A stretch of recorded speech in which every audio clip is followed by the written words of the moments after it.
മണിപ്പൂരിൽ വീണ്ടും ആക്രമണം. ലോറി ഡ്രൈവറെ ഒരു സംഘം ആക്രമിച്ച് കൊലപ്പെടുത്തി. ആയുധധാരികളായ സംഘമാണ് ആക്രമണം നടത്തിയത്. ബംഗാളിലെ ഹുഗ്ലി സ്വദേശി നിതീഷ് കുമാറാണ് കൊല്ലപ്പെട്ടത്. റഷീദ് ബിൻ മുഹമ്മദ് ചേരുന്നുണ്ട് വാർത്തയുടെ വിശദാംശങ്ങളുമായി. റഷീദ്, വീണ്ടും ആക്രമണം തുടരുന്നു മണിപ്പൂരിൽ എന്നുള്ളതാണ്.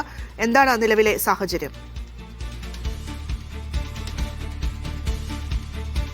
ഭദ്ര, നിലവിൽ ഉഖ്രുൽ ജില്ലയിലാണ് ഈ സംഭവം ഉണ്ടായിരിക്കുന്നത്. നേരത്തെ ചുരാചന്ദ്പൂർ ജില്ലയിൽ നിരോധനാജ്ഞ പ്രഖ്യാപിക്കുകയും അവിടെ നിരവധിയായിട്ടുള്ള വാഹനങ്ങൾ കുടുങ്ങിക്കിടക്കുകയും ചെയ്തിരുന്നു. പ്രത്യേകിച്ചും ചരക്ക് വാഹനങ്ങളാണ് ഈ മേഖലയിൽ നിരോധനാജ്ഞ തുടർന്ന് ഇത്തരത്തിൽ കുടുങ്ങിക്കിടന്നിരുന്നത്. ഈ വാഹനങ്ങൾക്ക് പോലീസ് പ്രത്യേക സംവിധാനത്തിലൂടെയൊക്കെ കടന്നു പോകാനുള്ള അവസരം നൽകിയിരുന്നു. ഈ വാഹനങ്ങൾ കടന്നു പോകുന്നതിനിടയിലാണ് ആയുധധാരികളായിട്ടുള്ള സംഘങ്ങൾ എത്തുകയും ഈ വലിയ ആക്രമം അഴിച്ചുവിടുകയും ചെയ്തിട്ടുള്ളത്. ഇതിലിപ്പോൾ ഒരു ലോറി ഡ്രൈവറാണ് കൊല്ലപ്പെട്ടിരിക്കുന്നത്. ബംഗാളിലെ ഹൂഗ്ലി സ്വദേശിയായിട്ടുള്ള നിതീഷ് കുമാറാണ് ഈ ആക്രമണത്തിനിടെ കൊല്ലപ്പെട്ടുള്ളത്. നിരവധി ആളുകൾ ആയുധധാരികളായിട്ടുള്ള ആളുകൾ എത്തിയ ശേഷം ആക്രമിക്കുകയായിരുന്നു എന്നുള്ളതാണ് ദൃക്സാക്ഷികൾ അടക്കമുള്ള ആളുകൾ വ്യക്തമാക്കിയിരിക്കുന്നത്. പക്ഷേ ഈ ആക്രമണത്തിന് പിന്നിൽ ആരാണ് എന്നുള്ളതും അവരെ കണ്ടെത്താനും ഇതുവരെയും പോലീസിന് ആയിട്ടില്ല. അതേസമയം നാഗ കുക്കി വിഭാഗത്തിൽപ്പെട്ട ആളുകളാണ് ഈ ആക്രമണത്തിന് പിന്നിൽ എന്നുള്ള ചില സൂചനകൾ കൂടി പുറത്തു വരികയും ചെയ്തിട്ടുണ്ട്. പക്ഷേ അത്തരത്തിൽ ഒരു വ്യക്തത വരുത്താൻ ഇതുവരെയും ആയിട്ടില്ല. എന്തായാലും അന്വേഷണം ആരംഭിച്ചിട്ടുണ്ട് എന്നുള്ളതാണ് ഇപ്പോൾ മണിപ്പൂർ പോലീസ് അറിയിച്ചിരിക്കുന്നത്.